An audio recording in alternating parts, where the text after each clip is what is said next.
Hey, good morning, everyone, and welcome to the May Inner Circle Workshop. My name is Brad Gatto. I'm your host today.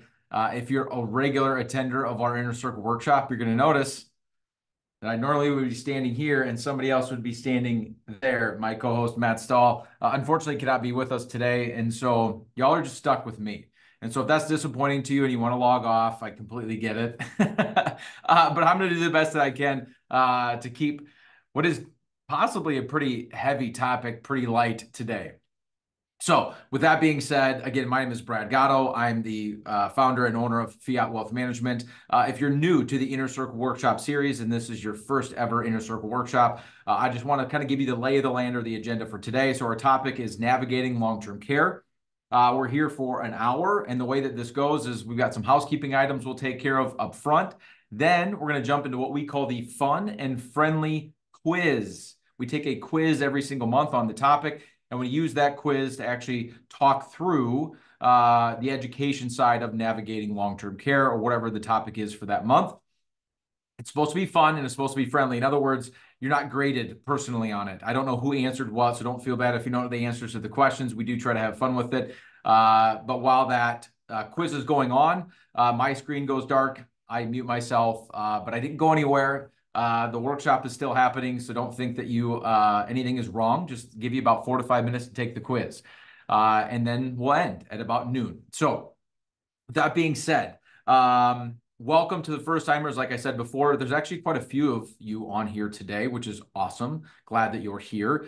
A couple housekeeping items. Number one, we use the chat box to talk. Down at the bottom of your screen, there's a chat box, and there's also a Q&A box. I do not use the Q&A box. We use the chat box. So if you would, just so that I know that you found it and I know that you can hear me, if you would go out into that chat box and just say good morning, say hello, just so, again, I know that you figured out where the chat box is at. Good morning. Perfect. People are jumping in there, which means you can at least hear me. Thank you very much. Answer this question for me since y'all found the chat box. What is your favorite activity to do during the summer?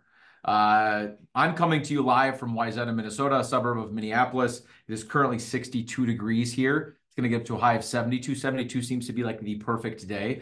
Just makes me think that it's all about summer right now. And for me personally, summer is all about baseball. If you don't know me, I've got two boys, and they are both big into travel baseball. And so we had 2 games last night. We got 2 games tonight. I got another game tomorrow. There's the Yeti I'm drinking my coffee out of this morning. It says Coach Brad on it. I had the opportunity to coach my boys. So for me, personally answering the question, that's what summer means. Hopefully get a little golf in, but spend a lot of time on the baseball field. We've got travel, study, fishing, swimming. Okay. All right. Reading. I got to do a little of that this last weekend. Travel as well. Collegiate softball. Okay. All right. Like that too. Wonderful. So I know that you found the chat box. Housekeeping item. So I'm going to share my screen really quick, and we're going to look at the Fiat website. Here we go. Everybody should be able to see my screen. If you've never been to the Fiat website, here it is. Here's the homepage, fiatwm.com, fiatwm.com. If you just search Fiat Wealth Management, you'll find it. I just want to let you know kind of all the happenings and what's going on. We're going to start with education. Again, if you're fairly new to Fiat, just know that we're really, really big on education, free education. We like to call it Fiat University and fancy ourselves helping people get degrees in retirement planning or retirement education. And so if you scroll down here, we've got a blog, we've got a podcast. I wrote a book on spending your money in retirement. And then we have these monthly market updates. So once a month, I get together with our chief investment officer, and we just kind of talk about the musings of what happened the last month in the market, talk about kind of what's coming up and some news we should be paying attention to in the market in the coming month and things like that. So that is there. From a blog perspective, if you log in here or if you click into the blogs, the last month we've put out a blog on tips for traveling in retirement. So those of you said that you want to travel in the summer times, I'd recommend that you read that blog. Navigating rising healthcare costs. That kind of correlates with what we're talking about today. In fact, I just got done recording a podcast with a guest named Natalie Moreland. She runs a care facility here in the Twin Cities. That's going to be coming out soon, so watch our podcast for that. That correlates obviously with this conversation today. And then a couple more, retirement around the world, learning from other cultures and kind of how they retire. That's pretty interesting. And then retirement confidence, insights from the 34th annual Retirement Confidence Survey. So if you kind of want to compare yourselves of how you feel versus how others feel, just know that that is out there. Going back to the education, the last couple podcast episodes that have come out, was clicking into this. We had the wonderful opportunity to have Dr. Daniel Crosby come onto the podcast with us and talk through some behavioral finance stuff. If you've been around Fiat for any length of time, you know we're big on behavioral finance. Dr. Crosby is kind of one of the leading kind of minds in this area right now. In fact, he's coming out with a book in October. Here it is right here. I actually have a pre-release copy called The Soul of Wealth. 50 reflections on money and meaning. This book's not even out yet. It's coming out soon. I've started it. I have admittedly not finished it, but so far it's wonderful. And so listen to that. That was a very fun podcast. And then prior to that, the one that came out before that episode, early in May, was Empowering Women in Transition with another financial advisor, technically a competitor of ours. Somebody that's doing it really well down in Florida, has a niche, if you will, working with women.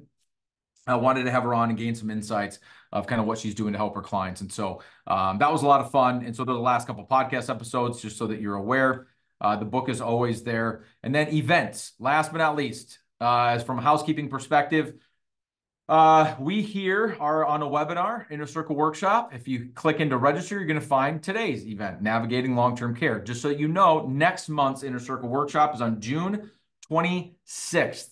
Okay, June 26th. So mark your calendars. In fact, you can just register for it right now. It's called To Roth or Not to Roth.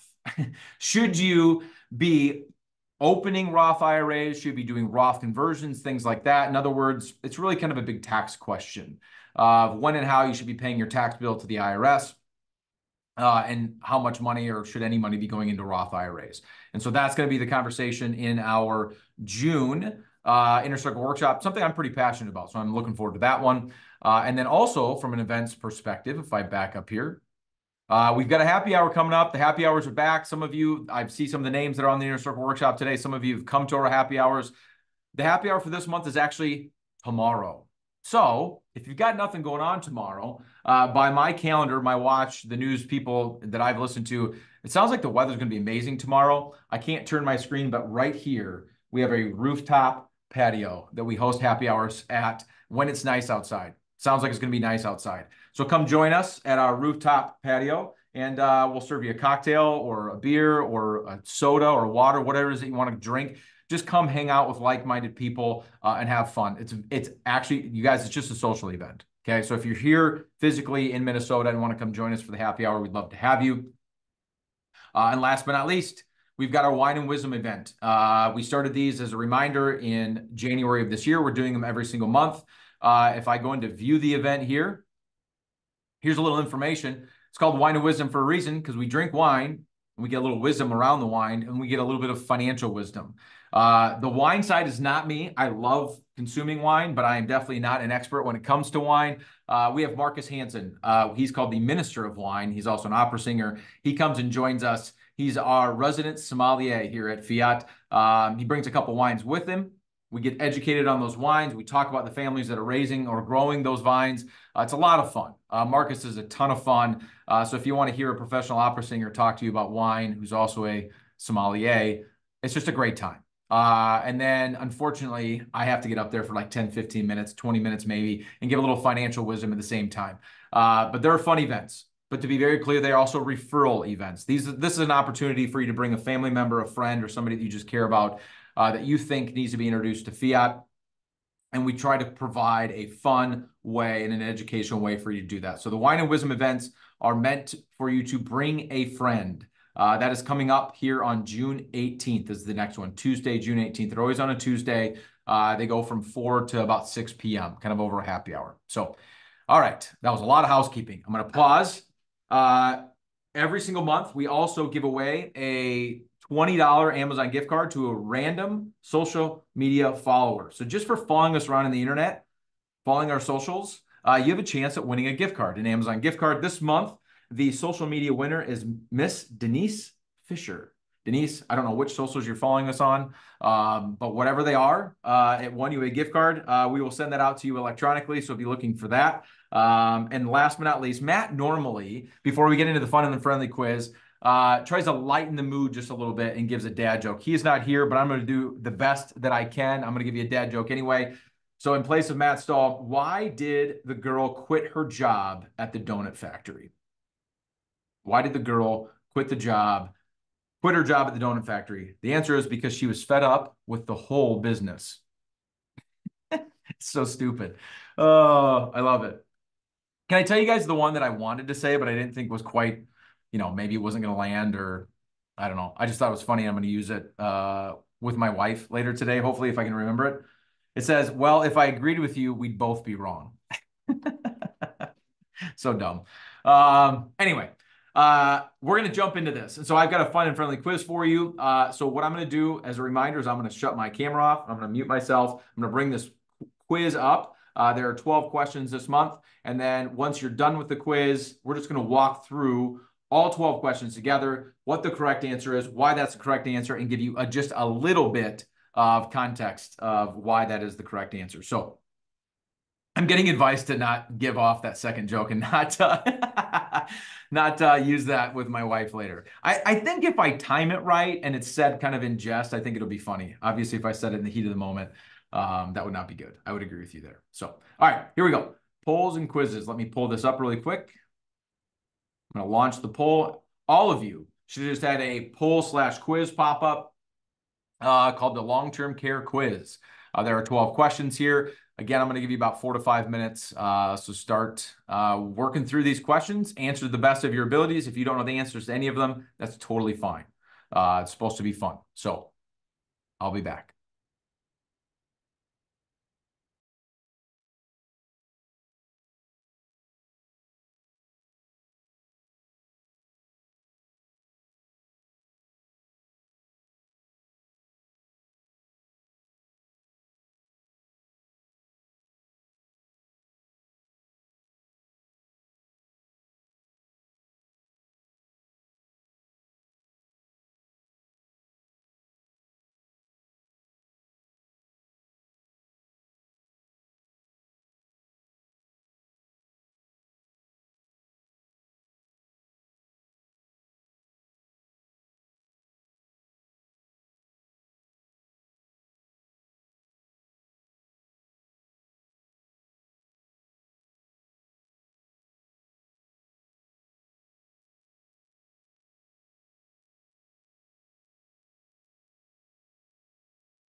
All right, just letting you all know this is about your 60 to 90-second warning. We're going to give you about another minute, minute and a half, and we will run through the quiz.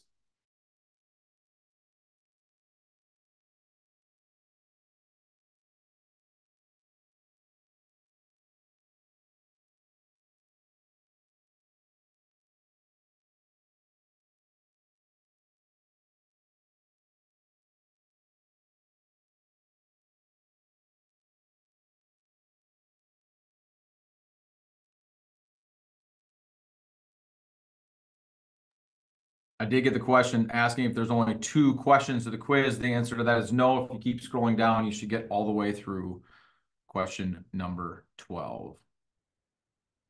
Okay, about 1 more minute.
All right.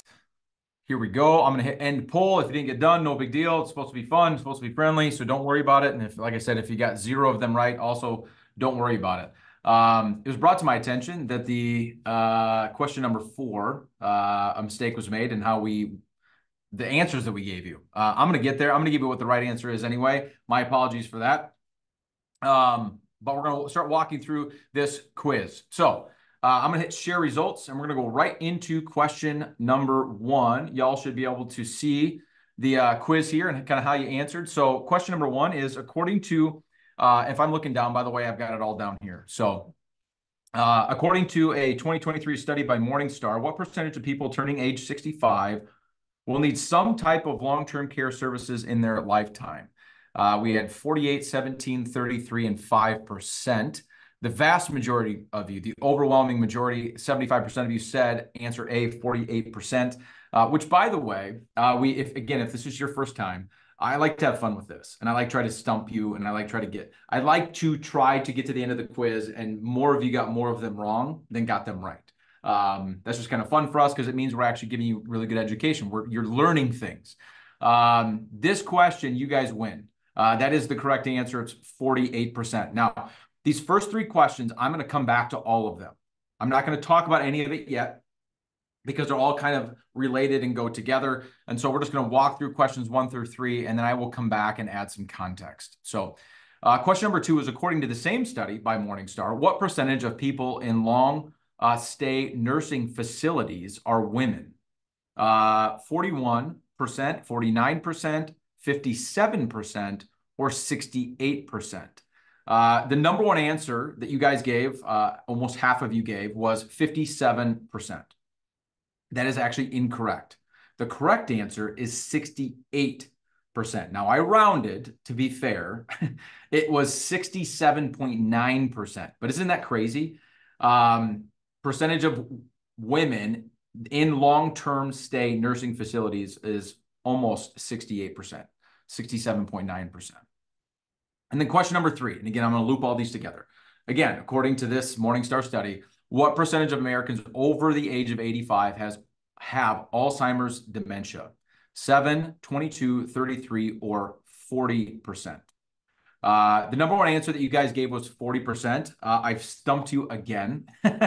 Some of you did get this right, but the majority of you said 40%. The answer is 33%, which to me is just staggering. So let's just kind of stop with these 3 questions and then just kind of work through what I'm trying to get at here, which I think is kind of obvious. When you're navigating long-term care, and if you signed up and you're attending this workshop and looking for this education, it's because you probably have some questions or looking for some information on long-term care. A lot of you probably have had family members that have used some sort of care. That being said, the majority of you on this workshop today would fall into the baby boomer generation. Your parents would be the silent generation, the World War I generation, or whatever language or terminology you want to use there.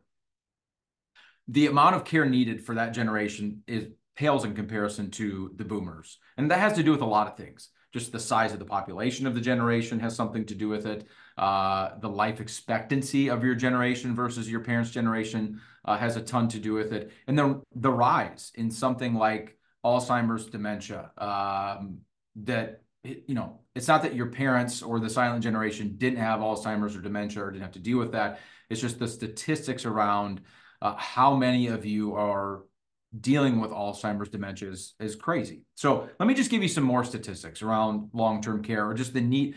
I would call it end-of-life healthcare planning, just in general. Okay, because this Morningstar study that came out, I've got this all printed. It's about 15 pages long, and there's a lot of numbers. Okay, and I'm obviously not going to go through all of it, but let me just point out a couple of other interesting things when it comes to care. 70% of people turning age 65 will develop some sort of severe long-term care need in their lifetime. So 7 out of 10. Okay, so if you're on this workshop today, or you're in a room with 10 of your, 10 other total people, 7 out of the 10 of you will need some sort of care. Now, that doesn't necessarily mean you're in a nursing home.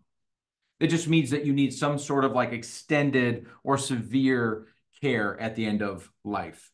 The stat that I gave you, one of the quiz questions, was 48% of people turning 65 will need to be paid long-term care. So that's the difference. 70% are going to need severe care. 48% of people are actually going to have to pay for it. In other words, if you're one of those percentages of people that need the care and not paying for it, it's usually family member or something like that, dealing with that at home. 24% of people turning the age 65 will require paid long-term care for more than 2 years. So 1 in 4, more than 2 years. And we'll talk about cost of care in just a little bit, and so you guys can do the math on that. I thought this was interesting. Men need, the average duration of care is 2.2 years. Women, it's 3.7 years. So we already talked about how the majority of residents in care facilities are women, the vast majority. And on top of that, the average length of time or stay in a facility or need of care in general is significantly more. It's not double. It's not 100% more, but it's probably 70% more with 2.2 versus 3.7 years. 49.1% of nursing home residents have a diagnosis of Alzheimer's dementia or some sort of memory loss, which is crazy to me. It's about half. Now, here's something else to be cognizant of. 11.6% is the estimated lifetime risk of dementia at age 65 in men. In other words, about 1 in 10, a little bit more than that. 11.6% of men over the age of 65 will have dementia at some point in their life. For women, it's 21%. That was really surprising to me. Maybe that's surprising to you as well. I think some of that just has to do with life expectancy. Women live longer than men. My joke that I use all the time is that, us men, we made really, really bad decisions between the ages of 0 and 25, and we pay for that. It's our frontal cortex, up here that wasn't developed.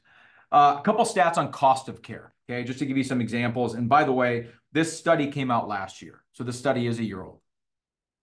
$321,780 is the estimated lifetime cost of care for someone with dementia living in some sort of community or care facility. $321,000.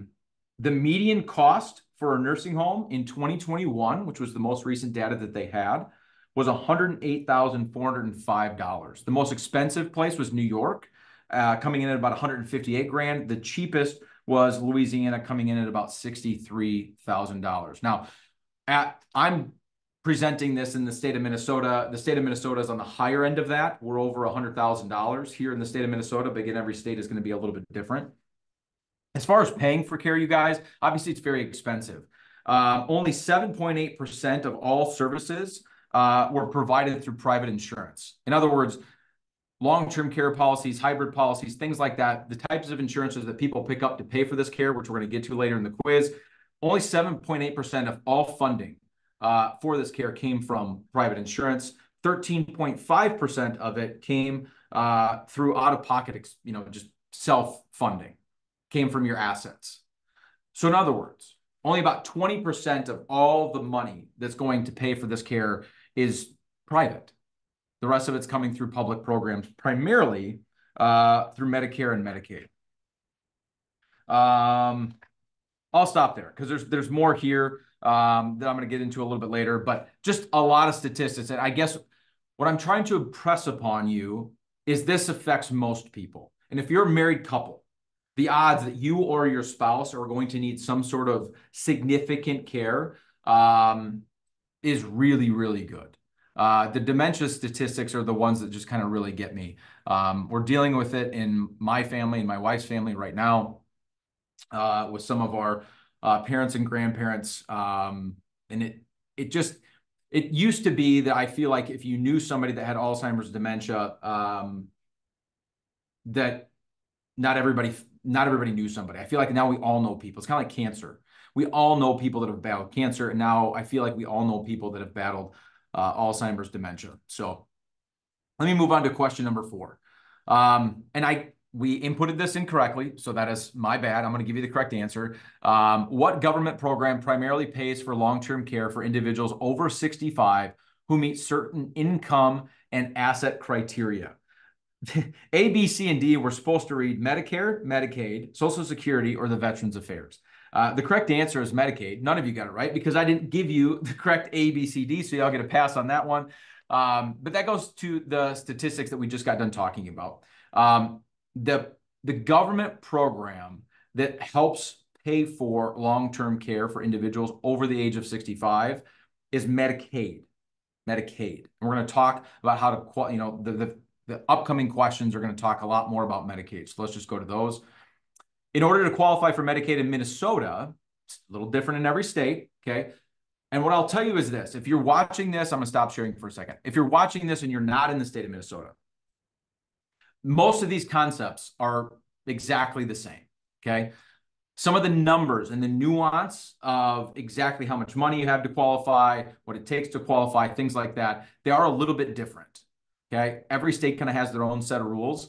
And I tried to stick to some generalities or questions that could, in concept, be translated across state lines because we have people from all different states on the webinar today. But just to give you a specific example on kind of how this works, question number 5 is, in order to qualify for Medicaid in Minnesota, what criteria needs to be met? Assets need to be spent down to $3,000 for an individual or $6,000 for a couple.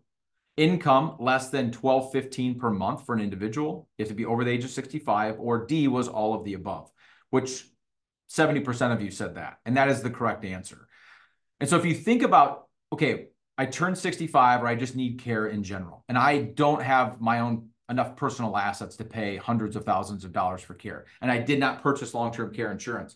At what point is the state going to kick in and start paying for my care? And the answer is basically when you have nothing. They will force you to spend down and get rid of the vast majority of the assets that you have. Now, are there exceptions to that? Sure, there are exceptions. We're going to talk through some of those in these upcoming questions. But generally speaking, the state in which you live will not kick in and start paying for your care until you have basically no assets left, $3,000 to $6,000, depending on your marital status. You have very little income coming in the door, and they can garnish those wages above and beyond those income payments. So if your income is above, in the example that I gave here, $1,215 for an individual, they can garnish those wages. Or if you have like multiple properties, things like that, those all count in those assets. They're going to take all of that stuff or make you spend all of that down or sell those assets to pay for your care before the state is going to kick in and help you pay for your care. So bottom line, if part of your long-term care plan is I don't want to pay for it, I'm just going to let my state pay for it, whatever state I live in, just be very cognizant of what that means and what they're going to force you to get rid of or spend down or sell prior to them paying for your care. It's entirely possible that those are assets that you don't want to get rid of. I'll just give you a personal story. So my wife's grandmother, who has passed away, but prior to her passing, she spent, I think, 6 years, 5 to 6 years in a nursing home facility. She had a large medical event, and after that medical event was forced to go into long-term care and was never able to come out of long-term care and spent a good 5 or 6 years in there. Now, the assets, she had fairly significant assets. Her and her husband were great savers. They were first-generation immigrants. And so just kind of super savers mentality. But they were also farmers in Iowa. And so the family wasn't necessarily worried about, my in-laws weren't necessarily worried about the assets themselves, like the dollars. the money that was saved in brokerage accounts and IRAs and things like that. What they were worried about was the farmland that the family had. It was my mother-in-law's mom. She's one of 3 kids. Her and her 2 brothers really didn't want to lose that farmland. But in order for the state of Iowa to kick in and pay for her care, not only did she have to spend down all of her brokerage account assets, checking account assets, IRA, retirement account assets, but you also have to sell off the farmland. They didn't want to do that. So the only alternative was they had to pay for it so that they could keep the farmland, which is ultimately what they ended up having to do. And her being in care for 5 to 6 years, that got really expensive. They were able to do it, but obviously that's not ideal. And so that gives you an idea of what it takes to get the state to spend down. Now, I will also tell you, I'm getting questions in the chat box, which is awesome. I want you to submit all the questions that you possibly have. That being said, especially as a solo host today without my co-host with me, it's really, really hard, if not impossible, for me to get to the chat box. But all of your questions are being documented, and we will follow up with all of you and make sure you get all of your questions answered. Okay, let's go to question number 6. Scroll down here. Generally speaking, Medicaid's look-back period as it relates to asset spend down is how long? Nobody said 1 year. 30% of you said 3 years. Half of you said 5 years. And then the remaining 20% of you said 7 years. You guys get this question correct. 50% of you was the overwhelming majority. 5 years is the correct answer. So what does that mean? So we're already talking about what it takes before the state will kick in and help you pay for care. One of the things that we get questioned all the time is, well, can't I just give my stuff away? So before I go into care, I'll just start giving my stuff away so that it looks like I have nothing, and then the state will pay for my care. The problem with that is there's a 5-year look-back period. In other words, if you try to give anything away 5 years prior to going into some sort of facility or just needing care in any capacity where you're hoping Medicaid and the state will kick in and pay for it, you need to understand that for the most part, there are a few exceptions to this, but for the most part, the state is going to claw that back or force the clawback of that asset and for you to use that asset to pay for care before they will kick in and start paying for your care.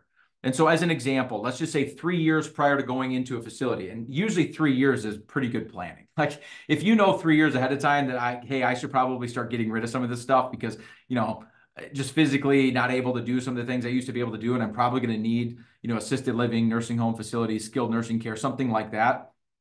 Most people, you guys, don't have 3 years of a runway to think about this, or usually they wait until the last possible second, becomes a very acute need, and they're like, well, shoot, all of a sudden my family member needs care. We have to get them some help.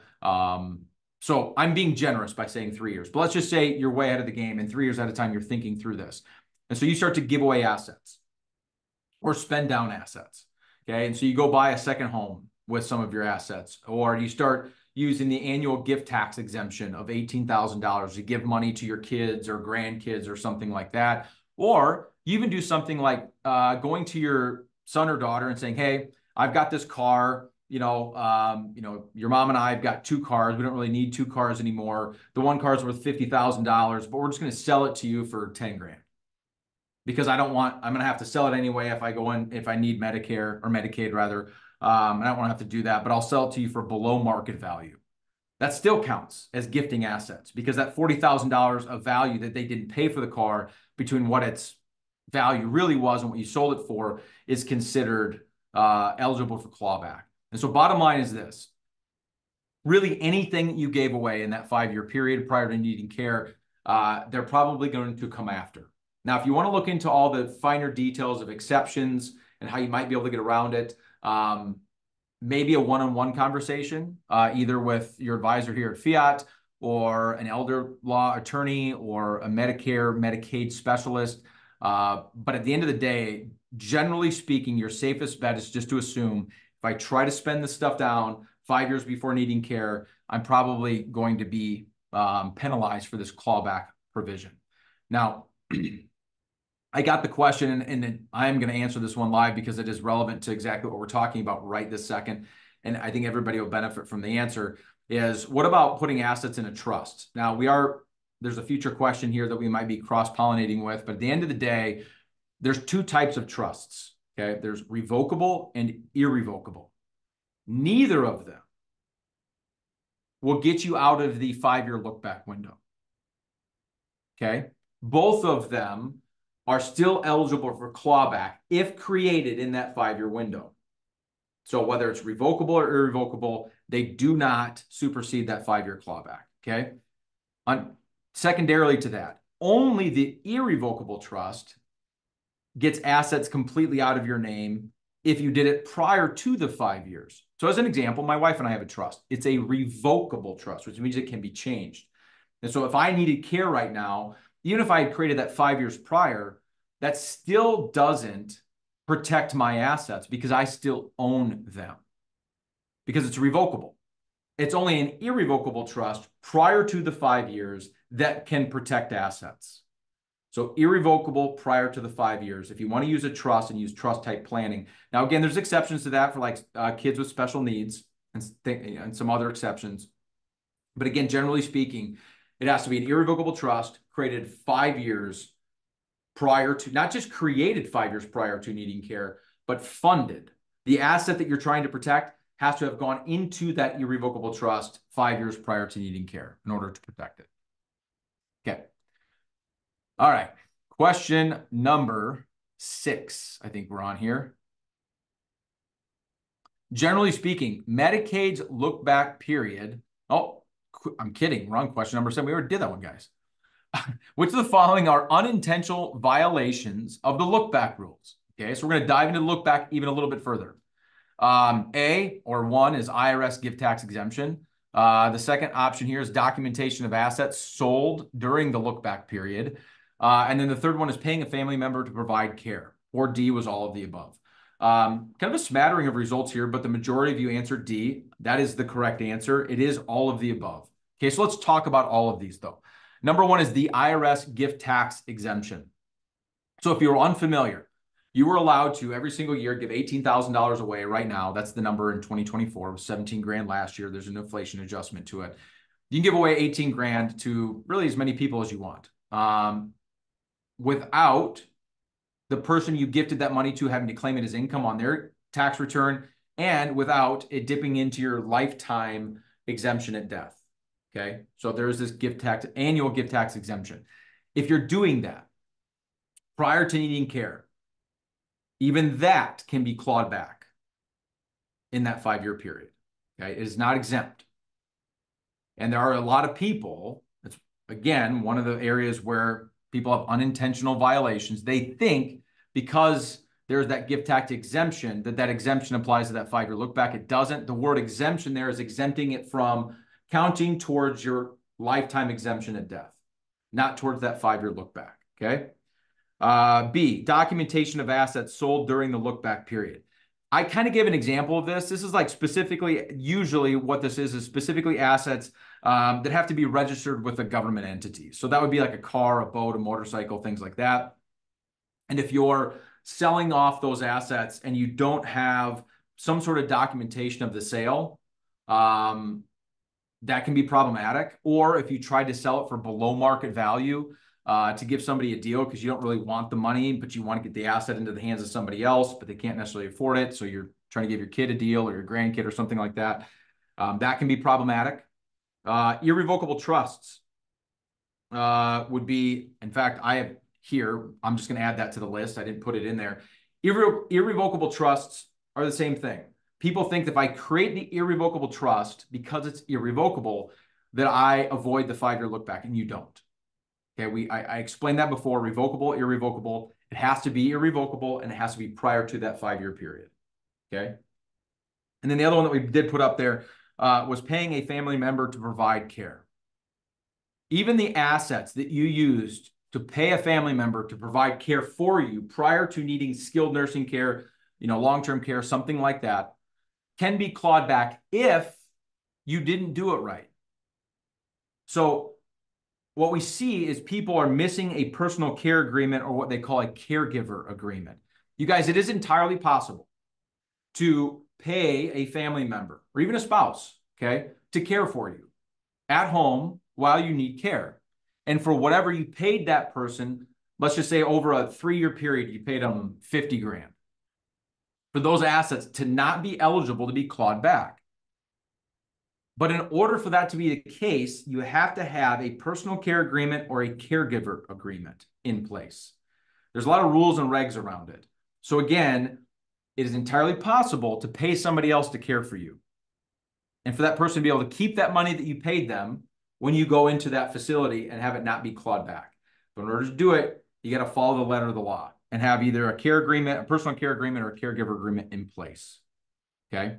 And so as you're trying to avoid that 5-year look back or trying to get around it, those are just some things to be cognizant of.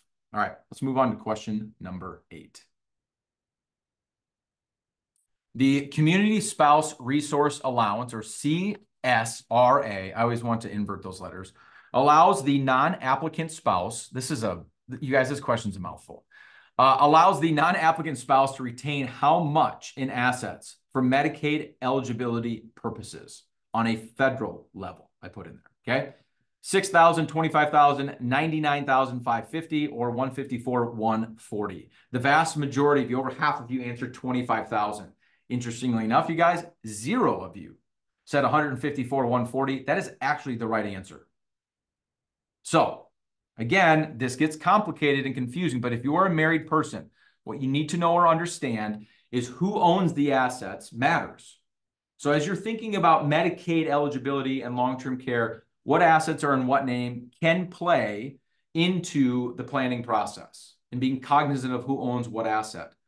But it's entirely possible through the CSRA, the Community Spouse Resource Allowance, for your spouse, let's say it's me and I need care, okay? And my wife is still at home and she doesn't need care.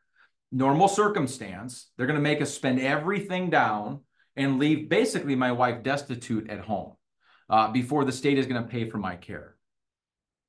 If you have a spouse and you're married, because of this allowance, it's going to allow my wife not to just keep that $6,000. If it's done correctly, it's up to, on a federal level, $154,140 of assets. Okay, again, there's a lot of nuance to that and a lot of detail to that we don't have time to get into in a 1-hour educational workshop. But what you should take from that is planning around spousal assets, individual assets is important. Now, in the state of Minnesota, as an example, because although that's the federal allowance, every state has a right to change that. So in the state of Minnesota in 2024, it's actually $137,400. It's below the federal level. So again, just something to be cognizant of. If you're listening to this and you're not in the state of Minnesota, you can look that up.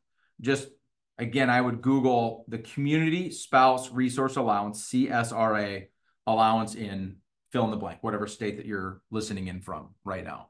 And that will give you an idea of the assets that can be left behind to the spouse that's still in your home, are not using care, not needing care, so that they're not completely destitute with $6,000 total dollars, and $1,000 to $2,000 a month of income, something like that. So, all right. I stumped you there. I got you. I mean, 0% of you got the right answer there. I feel pretty good about that question. All right, moving on to, what are we on? Question number 9. Doing pretty good here. 12 questions. I was worried about getting through all this and by 12 o'clock, but it's 11:45 on question number 9. We're doing pretty good. What decade of life is typically, keyword there, you guys, this is not science, typically the ideal time to purchase long-term care? Your 40s, your 50s, your 60s, or your 70s? None of you said 70s. The number one response, 44% of you said in your 50s. The second most common response was in your 40s. You guys, there's a little bit of opinion to this, okay? This isn't an exact science, but I would say you guys got the question right as a group. Generally speaking, it's in your 50s.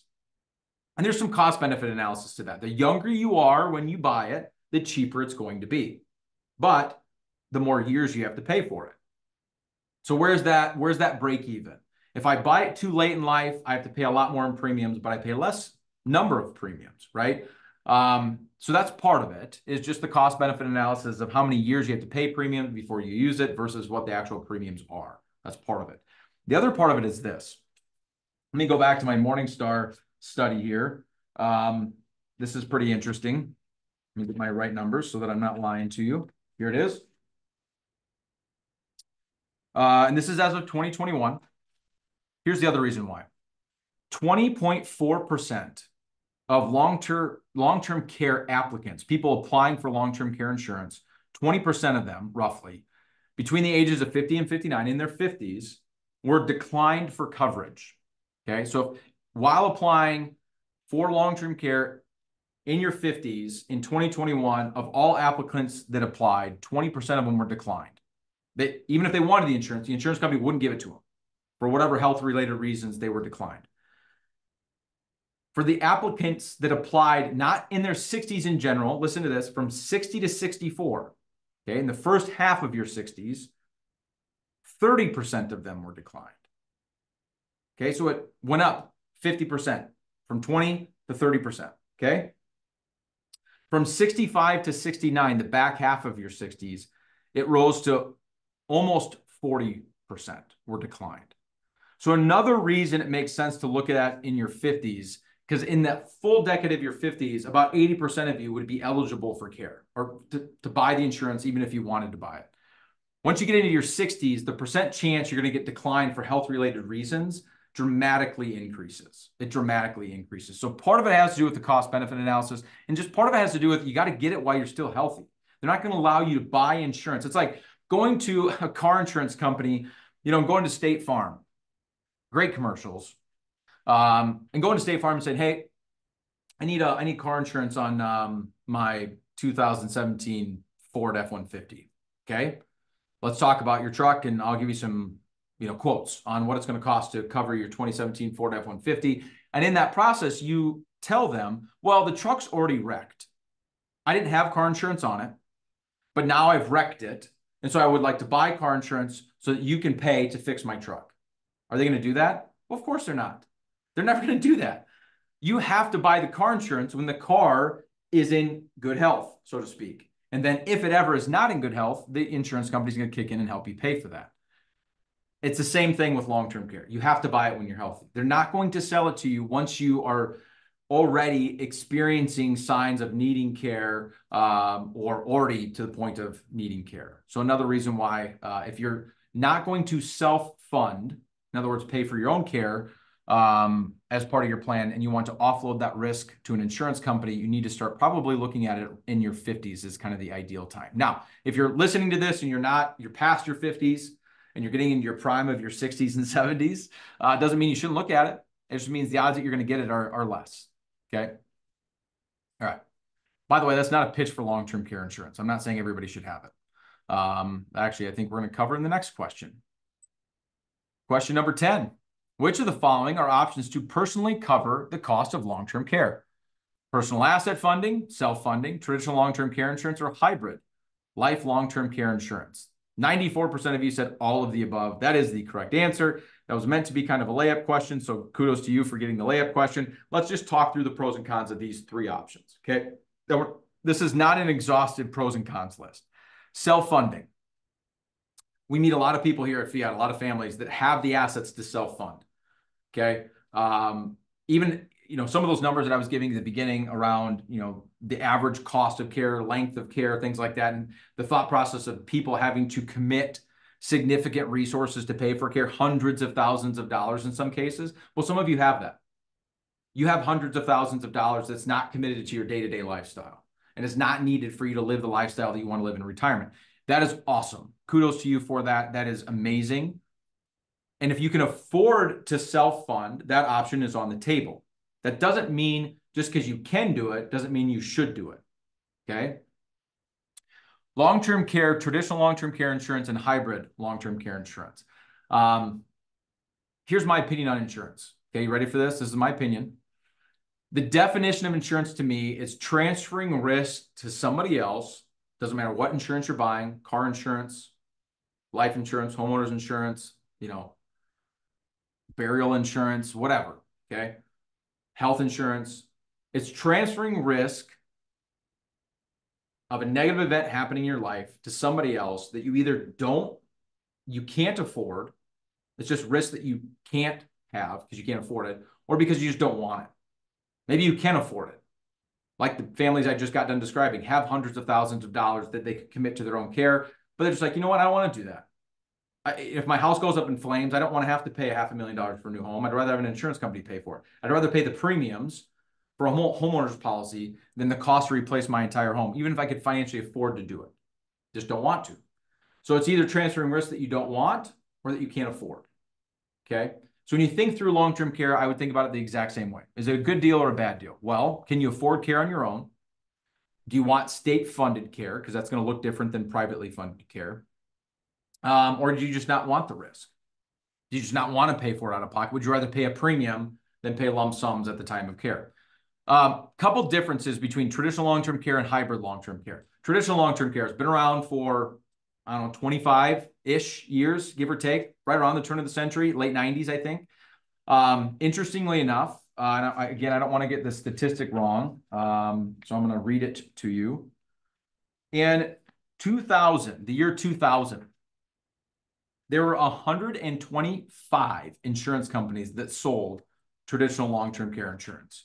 In 2019, which is the most recent data that I have, there were 15, 1-5. It went from 125 in the year 2000 to 15 in 2019. And I don't even think there's 15 anymore. If I was a betting man, and I don't know the statistics 5 years later, I don't even think we have 15.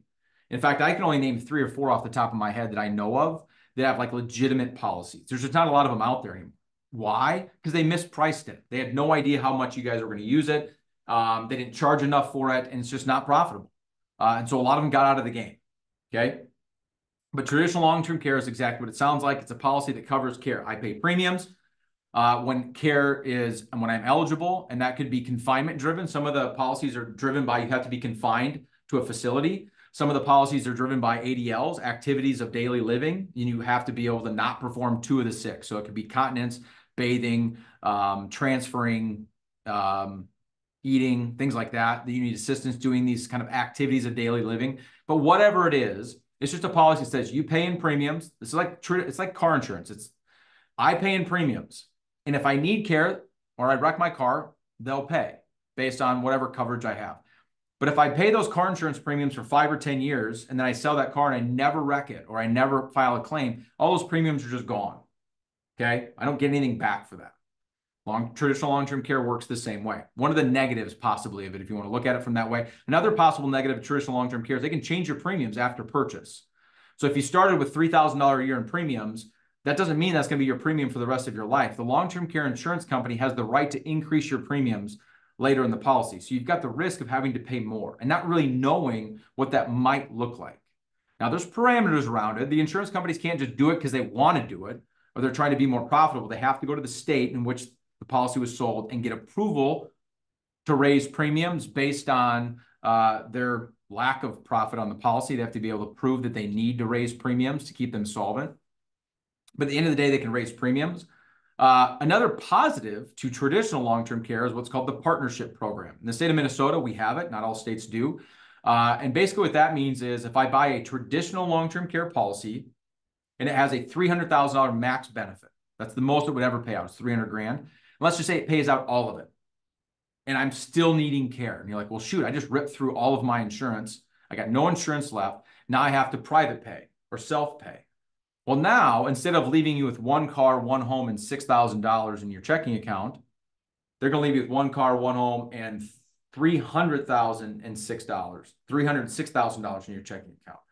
Because whatever your policy covers, it also protects. Okay. It was, I think in 2005, was the Deficit Reduction Act. And it was basically the federal government telling all of us, look, we expect you to pay for your own care. We want you to pay for your own care. And we don't want everybody relying on Medicaid. And so one of the things they did was said, hey, look, if you're going to be responsible enough to go out and buy your own insurance, traditional long-term care policies, whatever that policy covers, it will also protect. You have more questions on partnership, just let me know. The hybrid policies are technically a life insurance chassis with a traditional death benefit. Let's just call it $1 million. That the death benefit, and there's provisions to this, the death benefit can be tapped into while you're alive instead of using as a death benefit at your death to pass on to whoever, can be tapped into for the use of long-term care.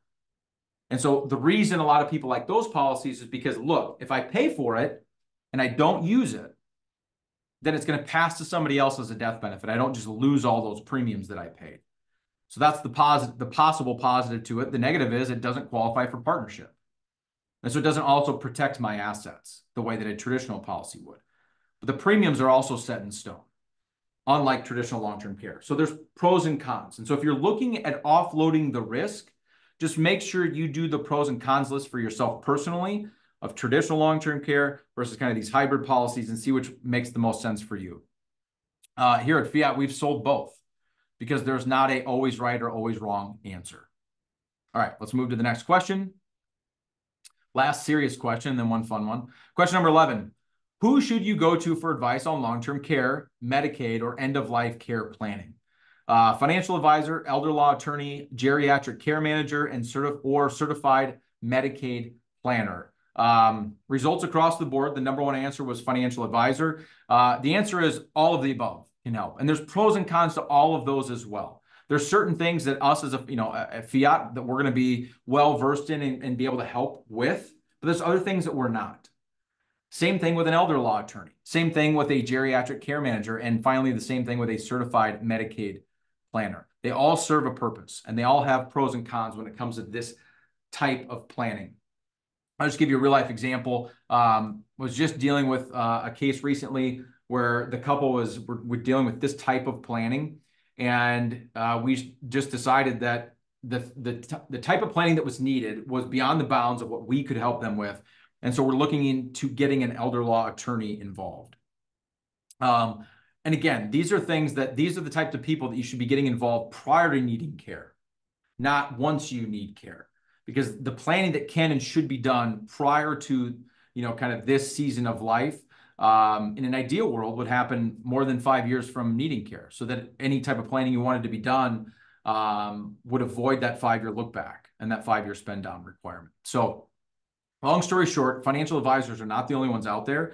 There are professions and people that specialize specifically in this area because you guys, it is very confusing.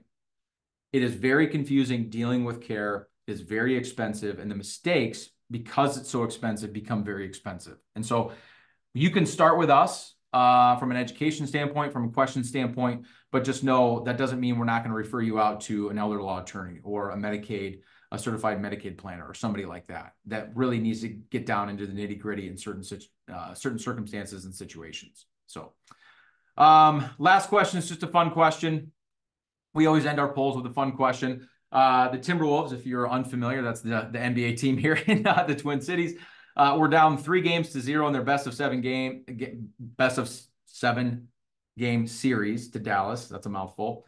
The Mavericks, Dallas Mavericks. How many times have teams come back from a 3-0 deficit in the NBA Conference Finals? 4 times, 0 times, 12 times, or 27 times.